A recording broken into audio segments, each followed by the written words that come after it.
Xtalks is the industry leader in connecting life science, food, healthcare, and medical device professionals.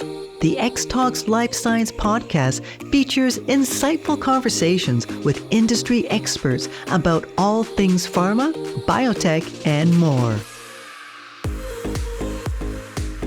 Hello and welcome to the Xtalks Life Science Podcast. My name is Ayesha Rashid, Senior Life Science Journalist at Xtalks.com. And this week I am delighted to introduce yet another special guest on the show. With us today, I'm so excited to have Dr. Stacey Adam, who is the Vice President at the Foundation for the National Institutes of Health, or the FNIH, where she leads major public-private partnerships, including programs like Recover Treating Long COVID, the Biomarkers Consortium, several Accelerating Medicines Partnerships, or AMPs, PACT, as well as the Lung Map trial. Dr. Adam also helps design new collaborations in areas such as pediatric medical devices, cancer systems biology, and new approach methodologies. Prior to FNIH, Dr. Adam worked in Deloitte's Federal Life Sciences and Healthcare Strategy practice. She completed an NIH and American Cancer Society-supported postdoctoral fellowship at Stanford and earned her PhD in pharmacology with a certificate in mammalian toxicology from Duke University. So to learn more about the work that Dr. Adam is heading at the FNIH, let's turn to her now. Thank you so much for being on the show with us today. Thank you for inviting me. I look forward to a good discussion. Absolutely. Really looking forward to it, and looking forward to the insights and learning more about all of the amazing partnerships and programs that you're leading at FNIH. So we'll get right into it. First off, I just want to know a bit more about your role at FNIH and really the overarching mission of the organization for those who may not be familiar, or for maybe those people who are very familiar but want to know a bit more about what the organization entails and what sorts of initiatives the FNIH is engaged in. Yeah, sounds good. I'll actually start with the foundation first. So the Foundation for the National Institutes of Health, we are actually a nonprofit, so a 501(c)(3) in the state of Maryland. But we have an interesting sort of twist. We are a congressionally authorized nonprofit. We came into being through congressional legislation in the mid-1990s. Most people don't know a lot of the major government scientific organizations actually has a similar organization that looks like us. So CDC Foundation for CDC, Reagan-Udall for FDA. So we work to help our federal colleagues operate and conduct projects that they can't do through normal federal mechanisms. In our case, we actually help the NIH serve its mission through conducting public-private partnerships. That is our whole goal. And those partnerships can range from everything from drug donations to the clinical center, which we're very proud of helping to facilitate to help keep patient costs down, all the way through towards very large multi-stakeholder partnerships that we oversee, much like the ones you mentioned in my bio intro. And it is those larger kind of multi-stakeholder partnerships that myself and my team at the FNIH actually work to manage. And so that is our role. We sit within the science partnerships segment of FNIH, and our whole goal is to work with NIH in areas of priority for them, bring the private sector in to work alongside them. Obviously, NIH manages the NIH portion of it. We manage the private sector portion of it, but we are truly the bridge. As our motto states, we are the bridges to breakthroughs. And so we are the bridge between the public and the private sector to help us kind of put these things forward. And it really is a benefit to, the American public as a whole to have us here, because by leveraging a lot of what NIH and, taxpayer dollars has built by bringing in the private sector and adding funds to that, we can take things a lot farther in the research area that we wouldn't normally be able to do. Absolutely. I think it's such an important bridge. that the FNIH definitely serves as to really bring the public and private sectors together. I think conventionally people may think that the two sectors are totally isolated from each other, different interests and all of that. But I think you're really demonstrating here that those collaborations are so critical in bringing all of the interests at the table and to forge ahead a path for innovation in drug development and ultimately healthcare for patients. So thank you so much for all of the work that you do at the FNIH. It's such an incredible initiative organization. And yeah, I'd love to learn a bit more about the public-private partnerships at the FNIH. And so could you give us an overview of how these collaborations, you talked about how they really foster innovation and research. And so how do they really accelerate biomedical research and therapeutic development from your perspective in terms of the work that you're able to foster between the public and private sectors? Yeah, it's a great question. And, kind of started a little bit with that last answer about just kind of making sure that we're leveraging public sector investment by bringing the private sector to it. But as kind of key examples, I'll just call out a couple because really for our public-private partnerships, we let the need of the partnership dictate the structure of how that comes together. I mean, it's variations on a theme. We want, government there. We want the private sector there. We often have patient advocacy and persons with lived experience as part of our partnerships. And so there are common themes like that run through each of our partnerships, but then each of the structures needs to be different depending on what it is in biomedical research that we're attempting to address. And so I'll start with one that sort of addresses the early side of biomedical research and drug development, which is our accelerating medicines partnerships. So we consider these to be drug target identification and validation projects. And so, we often bring in around a particular area that NIH has a particular interest in. And, I can use one of the more recent ones that we've launched was our accelerating medicines partnership in ALS that we brought together, which is, again, Lou Gehrig's disease for those who know the more common name for it.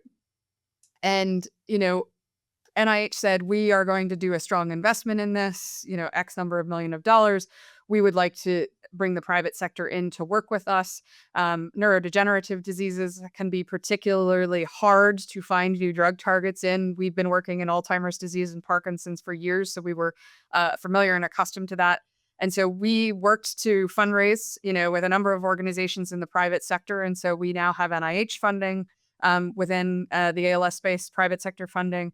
And we're working to amass a large number of data sets, whether they be, interventional clinical trials, observational trials, just large patient numbers in which we can not only gain the clinical data for these, but also, biological samples, biospecimens that we can then conduct deep testing on. So, it's often called like multi-omic testing. So thinking about genomics, transcriptomics, proteomics. So testing the genes, the RNA and the protein for each of these.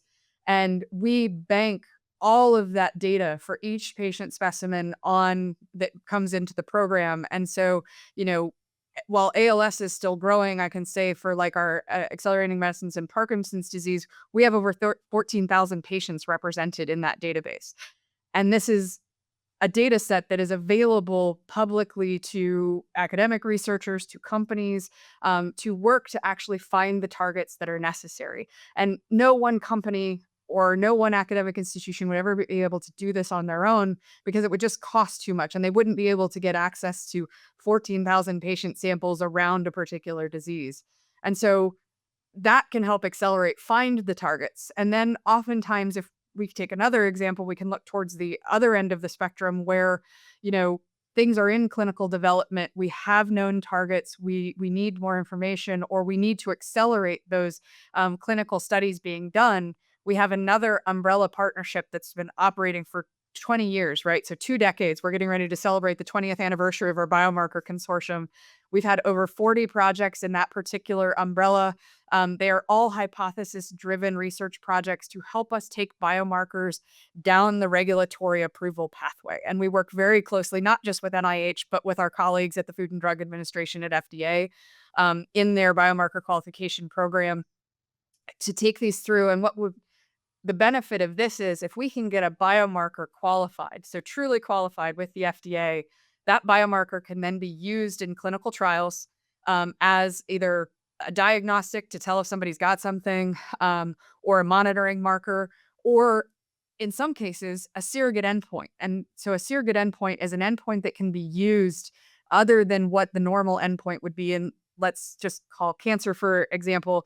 Instead of waiting till a patient actually passes away, which is, again, the unfortunate thing, and we'd actually like to try and prevent, we can use like minimal residual disease detection in some cancers to actually find out if the therapy is working within 6 months to a year versus waiting, till the end of that clinical trial. And so that's hugely advantageous. It cuts down on how long clinical trials have to run, how many patients you have to enroll, and how much they cost. And so that's how we're accelerating on that end of things, is what we're trying to bring down those costs and really accelerate that. So we kind of run the full spectrum between all the way from identification all the way into kind of regulatory validation and everything in between, including running some of the clinical trials, which we'll talk about. I know you've got some questions about later. Wow, absolutely. Thank you so much for that overview. And it really demonstrates how, we talk about the life cycle of a drug, but here you're really honed in on the entire ecosystem of the drug development and research innovation processes. I think that's incredible, and that you're really able to streamline processes, bring everything under one umbrella, dare I say centralize, but really in a way that amalgamates and brings together all of this data, information, players, stakeholders. I think that's what's so needed right now when we talk about collaborations and partnerships. I think this is the ultimate of it. And so you mentioned that there's different methodologies, and whether you're looking at developing biomarkers or looking at clinical trial designs. So you're involved in efforts to implement what is called new approach methodologies. And so I'd like to learn a bit more about that. And first off, what exactly it entails, what it is, and why is this area so critical right now in translational science and regulatory innovation as well? Yeah, that's a great question, and kind of even, I guess, predates some of the work that like an Accelerating Medicines partnership would do in early development. So new approach methodologies, while that is the moniker that has been given them, we want to make this approachable for folks. So don't think about something that's just been created in the last couple of years where you may have been hearing new approach methodologies or NAMs.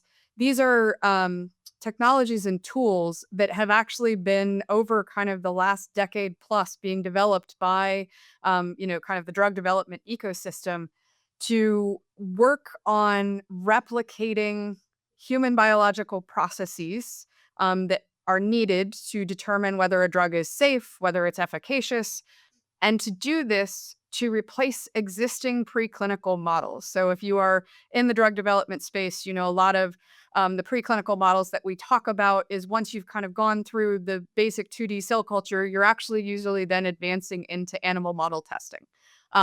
And that's what's required currently by most of the regulators, both here in the US and globally. Now, there's a lot of reasons to want to move away from animal model testing. One, for many diseases, there aren't even relevant animal models that can be had. Two, those animal models don't always replicate the human biological processes very well. Like, we sort of play out the trajectory of that, right? You use an animal model to predict, you put it to first in humans. The number of things that fail in those first in human trials, despite the fact that, they've succeeded in preclinical models, is rather astonishing. Also, the things that appear safe in animal models that eventually show toxic in humans. So clearly we're not replicating well, right? So that's another reason. And then obviously, and there are many organizations out there who are promoting this, but there are the ethical reasons as well, right? If we can move away from testing in animal models, we absolutely should. So these new approach methodologies, span a very wide range of things. Everything from, so they sort of fall into classes of in vitro, in silico, and in chemico. In the in vitro space, you can think about things that are, organoid models. So these are cells from humans that, or sometimes even, animals or that sort of thing, that are grown in culture, but instead of the 2D flat culture, they're grown in 3D kind of spheroids and organoids that actually self-arrange themselves to actually replicate some of the biological processes as if you put the right kind of medium and culture in there. Another example that's even advanced beyond that is something that we call MPS, or microphysiologic systems, or many people have heard of organ on a chip, where you can actually take cells, from, sometimes they're cells from a human heart, or, cells that we develop into looking like heart cells, and put them into, a chip, and it literally looks like, a chip. That can actually, the cells themselves help to replicate some of the biology, but then the chip itself allows for like things that replicate blood flow, or things that replicate, fluid dynamics for administration of drugs. And so these types of things can actually, because it's human cells and you're reading out human data, they actually replicate better for, than the animal models themselves.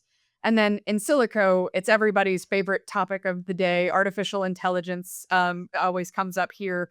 But really what we're talking about there is very similar to some of the things that we talked about on the Accelerating Medicines partnerships, right? You're aggregating large sets of data, whether it be preclinical or clinical human data, and putting those together and using that to train kind of new algorithms that replicate, that it can mimic what the biological process and readout should be.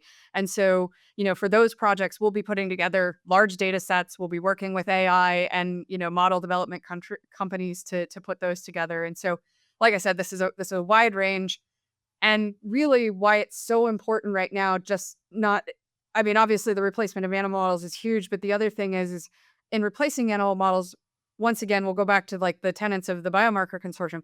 You're going to be able to bring down the time of drug development. So a project that would take months to years if you're using animal models, you might be able to do in weeks to months if you're using new approach methodologies to get that to first in human. So if we can get through preclinical faster, get it into first in human, better predict what's going to work first in human and what's not going to be toxic, we have high ambitions. The average drug right now takes about 10 years to get to market. We'd love to be able to tell you in 5 years' time, we've cut that for some things in half, where we can get drugs to market in 5 years' time. Imagine the amount of savings that'll save pharma companies and everything. We talk a lot about how expensive drugs are, why we have to charge these kind of costs and that sort of thing. A lot of it is cost recuperation for our pharmaceutical partners. If they're not laying out the costs, they don't have to recoup, and thereby we can, work to make everything more affordable. And so we're very excited on that tenet. And, as far as regulatory science, the hard thing for them, and one of the things that we're working to solve with the validation qualification network for these new approach methodologies that we're standing up, is that what's been so hard about the regulators to adopt these versus, animal models is there's not been a lot of standardization, not a lot of standard reporting, not a lot of ways to compare them to each other. And so we're going to be working with the regulators as well as the developers to solve these kind of problems. And so we're very excited about that. And again, very hot topic right now. Obviously, FDA released their roadmap at the start of the year. NIH has been investing in this heavily. So we're excited to be part of that. Very exciting indeed. Absolutely. I think when I was a graduate student, I was always taught that the researcher, the experiments are as good as the models. And so really building on, or developing new models, I think is really at the core of innovation for the next generation of drug development. And so thank you so much for that wonderful overview and really important, exciting things on that end, indeed. And so just going back to talking about building an ecosystem, a novel ecosystem around drug development that involves multiple stakeholders, as you mentioned, from patient advocacy groups to industry players and, of course, government, academia. And so what are some of the challenges in coordinating all of these very diverse stakeholders and bringing them to one table. And I think really you have the hardest job there. And so what are some of the challenges, and also what are the opportunities? Because I think the flip side of the coin is the opportunities that these kinds of things and partnerships really present. Yeah, and I love that spin. We do try always to think about the opportunities first.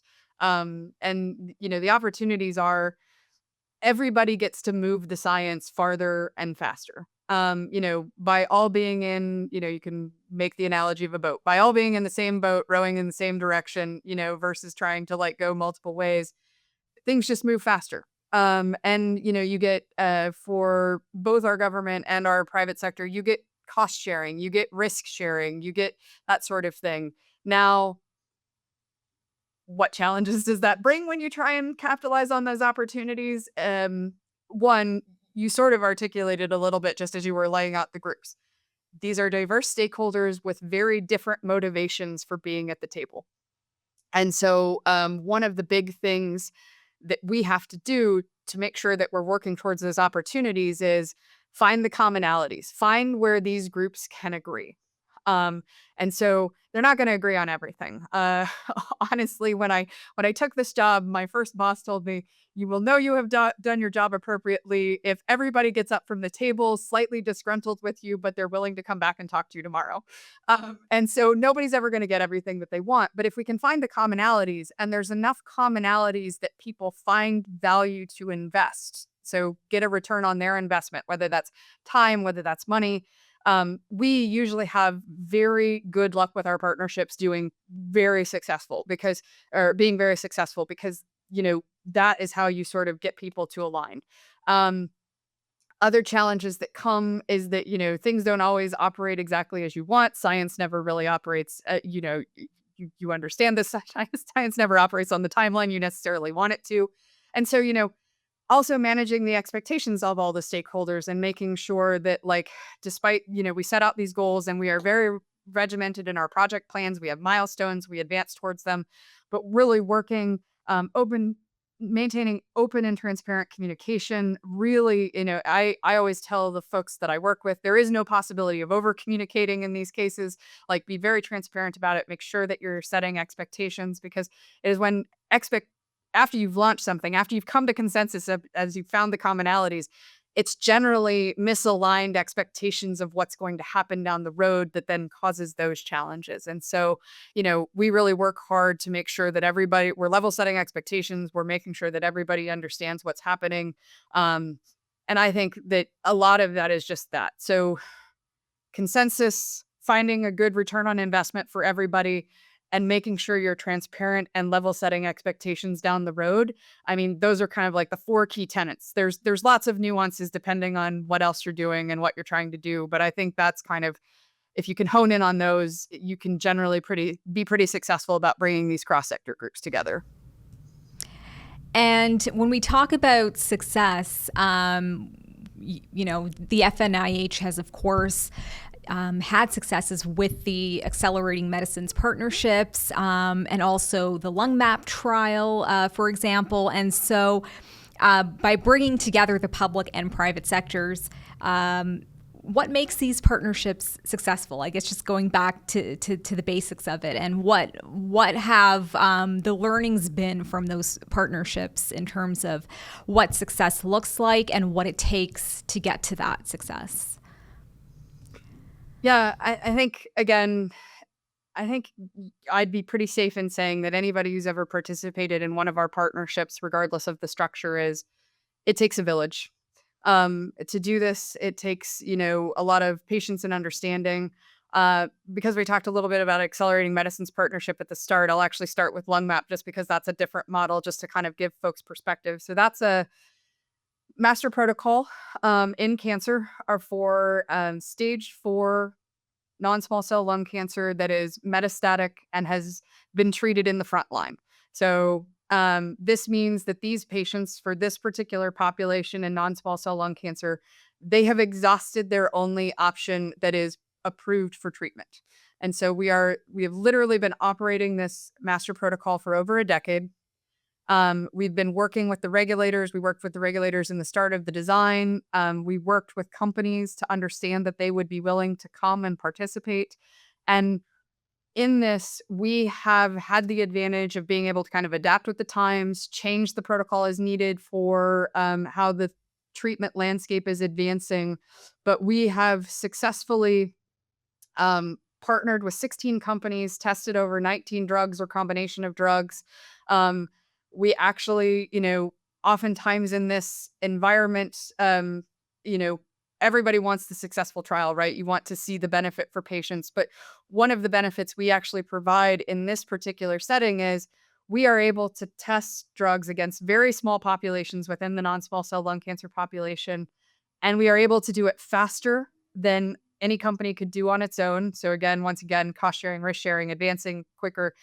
And we are able to tell them faster that they should not be treating patients with this drug, which is a huge advantage to them to be able to do that. So while we've only had one combination that was successful in our trial, saw a positive result in the phase 2, advanced to regulatory review and actually got breakthrough designation by the FDA and advanced on to a phase 3 trial, we still count all the ones that we were able to rule out. So those other 18 that we are still very successful in this. And that trial, like I said, 16 companies. We have the best of lung cancer docs from across the US that work with us in all geographic regions. We have screened, I think, close to, I'd have to look at the numbers, but probably close to 10,000 patients. Because of the treatment area, we've only been about 1,500 that have gone on treatment, but that is because these patients are very advanced when we get there. And so not all are eligible and not all actually, can advance onto trial. But, we've just been very successful. The other thing that is successful about this is we bank the data. So all of the clinical data, we have biospecimens from all of these patients that actually can then be used for future research. And that's part of what the patients also appreciate about being on trial. And so it's just been very successful enough that we have used that model. So LungMap was one of the, I think it was like the third master protocol within cancer that was approved. It was the first to be regulatory intent, meaning you could use the data to actually file with the FDA. And thereby it has been a design for many other master protocols that have followed it, including ones not in cancer. So hereditary Alzheimer's disease. We know that people have assessed it for master protocols in chronic pain and various things. And so we've had a lot of success making sure that model and the type that we've done has advanced to the broader community as well. Can talk a little bit more about accelerating medicine partnership. That's still interesting, but want to make sure that we cover anything else that you want to talk about. Of course. Once again, thank you so much for again, the overview about LungMap. I think that's tremendous in terms of what the initiative was able to achieve. And likewise with the AMPs as well. And I think going back to the Biomarkers Consortium as well, that was one of FNIH's flagship initiatives. And so how have you seen those kinds of biomarker-focused collaborations really help advance personalized or precision medicine, particularly in cancer, metabolic diseases, and potentially neurodegenerative diseases as well, like Alzheimer's, as we've been seeing the last several years, just really the absolute focus on biomarker-driven drug discovery. We're not quite there yet, but I think it's come a long way. And so where are we today with biomarker discovery and biomarker-focused R&D and drug development in precision medicine? Yeah, so you're right. As I mentioned before, the Biomarker Consortium, 2 decades. We celebrate the 20th anniversary next year, 40 plus projects there. That actually spans so neuroscience, which includes neurodegeneration, as well as like neuroinflammation and other things there. Inflammation and immunity, which is, from autoimmune disease or other types of conditions, cancer, metabolic disorders. So we're talking, MASH, so metabolic associated steatohepatitis, or kind of fatty liver disease, diabetes, that sort of thing. So we have a pretty broad reach across our biomarker consortium work. We are lucky enough that our projects have had a very large impact there. Could read you off a lot of numbers and a lot of impact numbers that we're going to be sharing at that 20th anniversary. But I think some of the things to highlight is as I said, we work closely with the biomarker qualification program at FDA. Officially on the books, I believe they're in the ballpark of about 10 qualified biomarkers overall. Now, the difference between the biomarkers, so everybody, this might be a bit confusing for folks. So there are ways to use biomarkers in trials where they do not have to be fully qualified.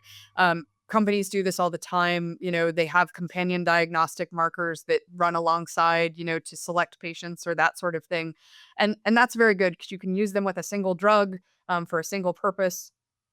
But to have something fully qualified means that biomarker is universally recognized by the Food and Drug Administration, that you could use that in any trial, for that particular context of use, meaning, let's say, I'll go back to the minimal residual disease and cancer example.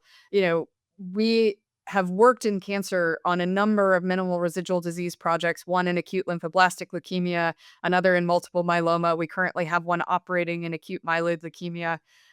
For the one for multiple myeloma, the data generated in some of our projects and some of the guidances generated there actually helped to get that particular marker recognized as a surrogate endpoint by the FDA. So not fully qualified yet, but it is, they call it a reasonably likely surrogate endpoint because it is going through the qualification process, where we have others, and we want to talk about, in the metabolic space, we have a marker that we've been working with the FDA to get qualified around bone mineral density for kind of osteoporosis and things like that, a biomarker to qualify for that we're very excited. We are very close, we think, to kind of finishing that qualification. It will be one of these only kind of qualified biomarkers. And then you can even go back to history where we actually have a fully qualified biomarker. We're one of the only organizations in the world that does, and it's around kidney safety. And so this is actually applicable across a lot of different things, because you can actually use it to test for kidney toxicity when you are treating with drugs in trials and that sort of thing. So if you are particularly nervous about your drug or whatever treatment that you're giving might cause, toxicity to the kidneys, you can use this biomarker to essentially track the progress of patients. And so we're very excited by these things, and we think that's a huge benefit to patients. We have a lot of other metrics, number of publications, number of citations, lots of tools in the process of being developed, but, don't want to kind of bore the audience with everything, but that's just kind of 3 snapshots about how these things kind of come together and really work as far as an initiative, and just shows the range, right? It's the same thing. I know we skipped a little bit on Accelerating Medicines Partnership, but it's the same there. We have 10 of those that range everything from the neurodegenerative diseases that we talked about to common metabolic diseases. So once again, diabetes, MASH, that sort of thing, to autoimmune and immune-mediated diseases, so Sjogren's, rheumatoid arthritis, lupus, all the way down to bespoke gene therapy, where we're actually working to change regulatory practice for the development of these type of therapies. So again, it's just a wide gamut that we sort of run on all of these different kind of projects. Indeed. And I'm not sure if you were alluding to the new pathway that was just announced, I think last week, the plausible new mechanism, if I'm not mistaken, pathway. And again, I think a lot of these new programs and initiatives are just really highlight the need for innovation. We talk about innovations in the drugs themselves, but really in the infrastructure and the pathways around those as well, to get them to patients is also absolutely essential. And I think really the FNIH really stands for that kind of innovation, really fostering these public-private partnerships and as you mentioned, the Accelerating Medicines partnerships, that's in line with that same kind of idea to speed therapies to patients. And so could you speak a bit more? I know we've touched on it and you've touched on it throughout the conversation, but really, where are things at with the programs now? You mentioned that there are 10 programs in the pipeline. How many other programs, and how are the existing programs being built, and what is the status, and really where are things heading with them? Yeah, so 10, so those 10 have been developed over the last decade. So it was actually, I believe, last year, sorry, time runs out on you, that we celebrated the 10th anniversary of the Accelerating Medicines umbrella partnership.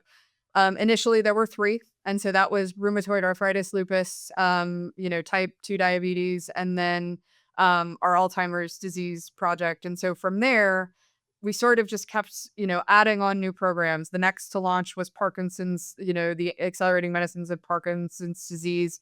Then I think, and again, forgive me if I get these out of order, but we've had heart failure. And about the time that Parkinson's disease and heart failure were launching, it was time to reassess what happened in the first 3. And so each of those ended up going on, but Alzheimer's was the only one that sort of just maintained around a single disease. And this is how you get, so we then also have what we call 2 additions, because we actually expanded the rheumatoid arthritis lupus to be autoimmune and immune-mediated disease. This now includes about 5 to 6 diseases in that category versus just the 2. Our type 2 diabetes expanded into common metabolic diseases, so adding type 1, MASH, MAFLD, all of these different conditions to this. We then also progressed in, as I said, the bespoke gene therapy got added in. We once again, when Parkinson's came up after its first 5 years, we've now expanded that project to be Parkinson's and related disorders. So anything that sort of falls in the alpha-synucleinopathy category, we can now study that as part of that one. And so that's kind of how that works. We take the programs and, we may have an initial 5-year investment. If we are successful in that, we look to leverage and expand it to continue on with the work. And then, some of the things you asked, what were in the pipeline. So because each of these Accelerating Medicines partnerships has grown organically over that 10 years, what we knew at the start 10 years ago, we know a lot more now. And so we are actually trying to, right now, a lot of this data is kept in separate data portals just because of how it was funded and which institutes put it together. We're actually working with the NIH institutes to combine all of that data into a single portal to where we can then look at cross-cutting issues across the diseases. So we're calling the initial phase of this that we're working on AMP SBI, or systems biology of inflammation, because one of the things, either whether it's neurodegenerative or metabolic disorders or the immune and immune-mediated diseases, we know that inflammation and the immune system play a huge role. So if we can combine all of that data from all of these partnerships, what common pathways can we find that, could we come up with drugs that might help in all of these categories? And so we're very excited about that. We're contemplating an extension of the gene therapy consortium into cell therapy and starting a parallel consortia there, because cell therapies are obviously taking off. So those are just, kind of some general things about where we're at with many of the programs. It's wonderful. And yeah, my apologies. I actually, you were speaking about the AMP Bespoke Gene Therapy Consortium and not the new pathway. But I mean, they're related. All the ideas are, overlapping and coming together. We put together a regulatory playbook that was actually released under the last administration, but I think it did play heavily into the thinking of the acceleration pathways that the new administration is looking at. So again, I don't think of them as separate. I think of them as, sister initiatives or building upon one another. Yeah, I remember covering the AMP Bespoke Gene Therapy Consortium when the first set of rare diseases was announced under that program. So that was very, very cool to see. And again, fantastic work and really targeting rare diseases. And again, like you said, in so many different areas, whether it's inflammation, immunology, neurodegenerative diseases. I think under the umbrella of rare diseases, there's just so many different areas in general. And also, another project that you support, which is very interesting, and I didn't know about this, but it's focused on improving pediatric device development. And we don't hear a lot about that. We hear about pediatric rare diseases, drug development, cell and gene therapies for rare diseases, as they are most as they usually have a genetic underlying cause. But the device aspect, pediatric specific devices, I think that's very interesting. And I'd love to learn and know more about that. Yeah. So again, pediatric medical device, PPP, it's not a very creative name that we have for it right now. We're just coming out of the design phase and getting ready to kind of move into implementation with this project. And essentially what we're trying to do is create a de-risking network, a place where companies can come to, especially small companies can come and work with us. And we actually help them find the resources to get the clinical evidence generation for their particular device, meaning I don't call it a clinical trial because it's not always a clinical trial. Sometimes when a device comes, I think what people often have a really hard time wrapping their head about when we talk about device development, many people think about, again, what's a really common one that we could go with? A cardiac like implant, right? And there are diseases from childhood that you might have to have a pacemaker or a valve that goes into the heart, and they have to do that operation. The challenge with that, and the challenge with pediatric medical device in general, is that kids don't stay the same size. They don't. It's a constantly growing or changing parameter, right? Like by the time you're in your 20s and you're mostly an adult, at least physically, you could establish something like a pacemaker or something that you could implant, and it could be there for a long time. With peds, it's not that case. You might have to replace that device every, so often, and there are different sizes and different things that have to be qualified. So it's a lot of investment for a company to try and do all of those different parameters, right? If they want to get their device sort of approved on the full spectrum of childhood. Some don't, some focus on very specific areas. But the other thing about anything involving development in pediatrics, so whether that be rare disease, whether that be pediatric cancer, whether it be drugs, whether it be devices, to your point, these are not common conditions. These are not common diseases. And so let's say, one, you have to deal with the fact that if you're developing a device, the child is changing over time and your device may need to change with them. Two, you're not talking about a large population. You may be talking about anywhere from 50 to 100 kids, maybe less, in a year. There's not a lot of economic incentive to develop these things. And so it usually falls to very small companies with very good ideas to come forward.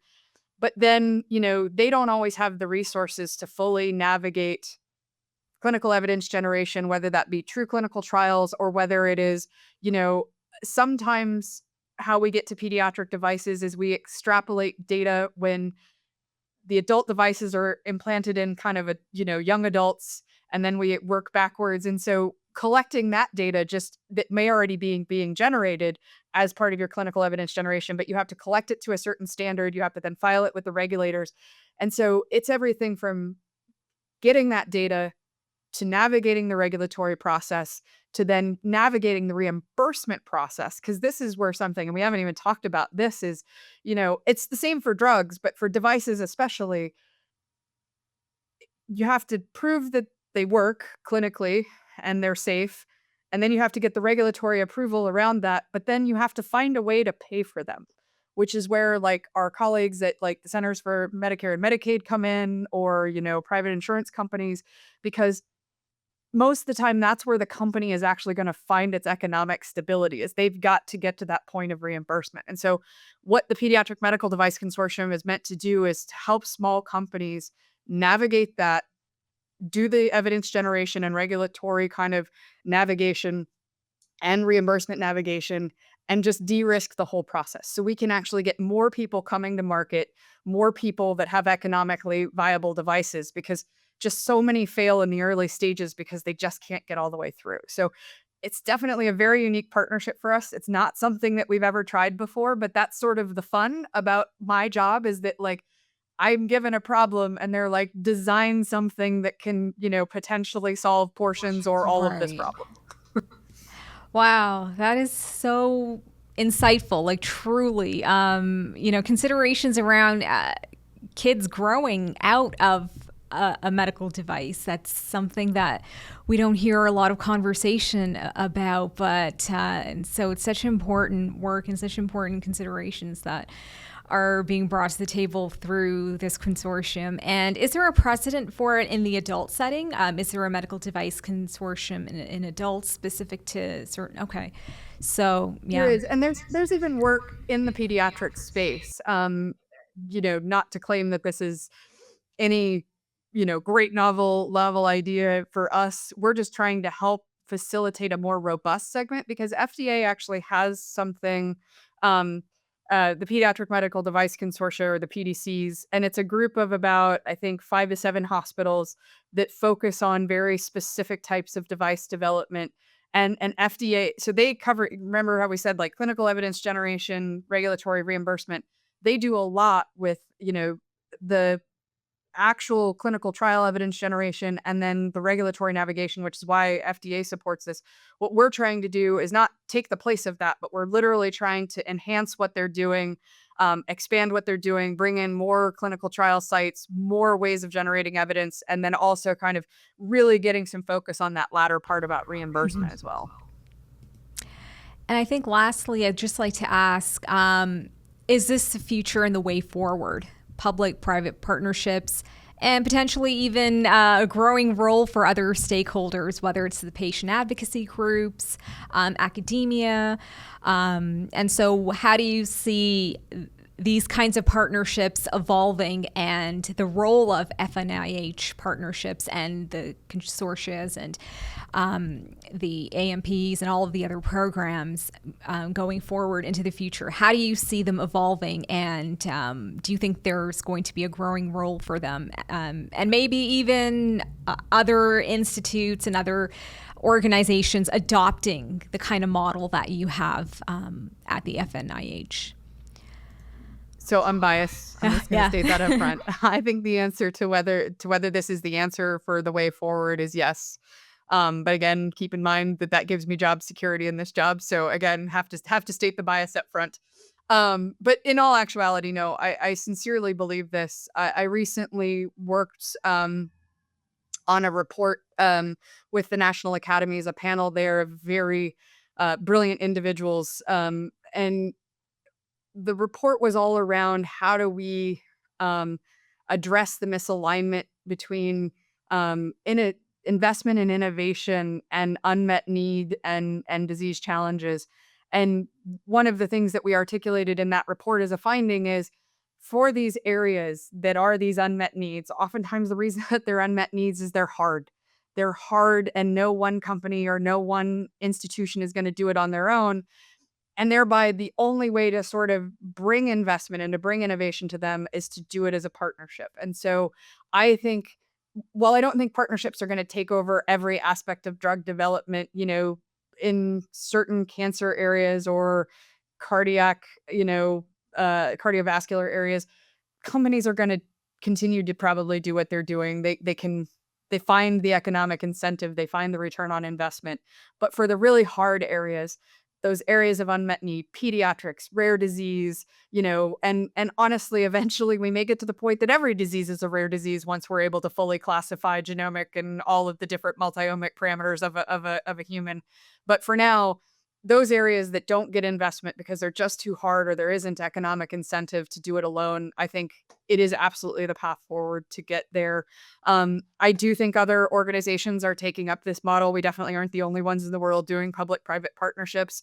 As I said, we have our sister organizations, CDC, Reagan-Udall. They do a little bit of this as well. There are ones that I guess you could think of, depending on how you define public, but state governments working alongside the private sector. There are private, like, or if you consider like public academic institutions as public, there are lots of variations on the theme of public-private partnerships. And so I think this is very valuable. I think team science and collaboration is the way forward. And I think those are the hallmarks, right?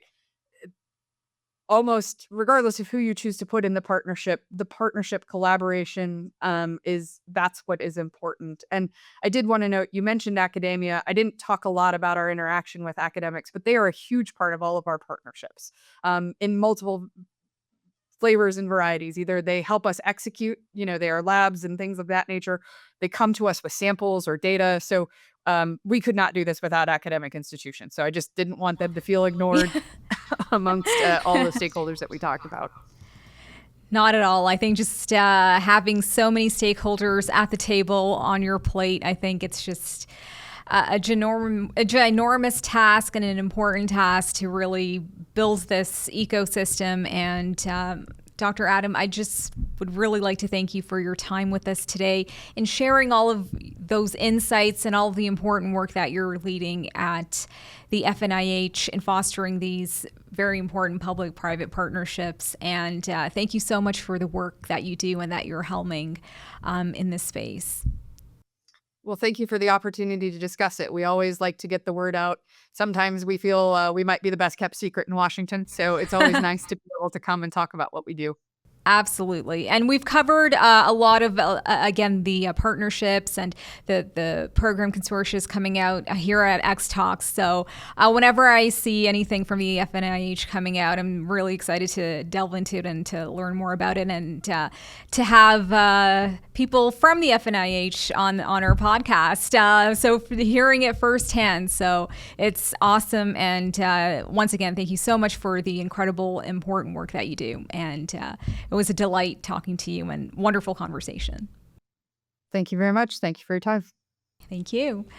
All right, that's the end of this episode of the Xtalks Life Science Podcast. If you liked today's show, don't forget to rate, review, and subscribe. Thank you, everyone, and we will see you next time. Bye for now. To join the Xtalks community, visit xtalks.com and register for exclusive access to curated content like live webinars, news articles, and educational videos. The views and opinions expressed in this podcast are those of the speakers sharing them and should not be taken as professional advice, nor do they necessarily reflect the policy or position of Honeycomb Worldwide. For further information, email us at podcast@xtalks.com.